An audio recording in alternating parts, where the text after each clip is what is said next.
inay, yun yung ang kwento sa akin yung unang araw na pagkasama niyo ng tatay nung kayo ay bagong kasal.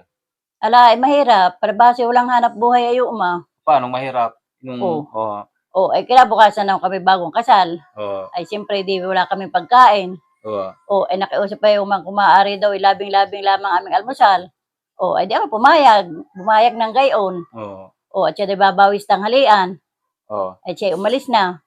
At Oh, maglilinis ka nga daw ng tanghalian. ay Oo. pagdating ay wala din naman dala ng tanghalian. Eh, anong kinain niyo ng tanghali? Ala, ay wala, naglabing-labing na lamang uli. Babawi na daw siya sa hapunan. Oo, di pagkatapos yung tatay umalis na uli? Oo, umalis na. Bagay tinatanungan ko parang tugluyin. Oo. Ay sabi ko, nako, wala yata nadalhin siya yung uma ng panghapunan. Eh, anong ginawa ninyo? Ala, di ako dali nag-init ng tubig. Oo, At nung nakulo na, tinapat ko sa pundi ang usok.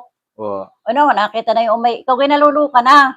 oo, anong sagot niyo? Ano ganaluluka? Iniinit ko rin ating hapunan.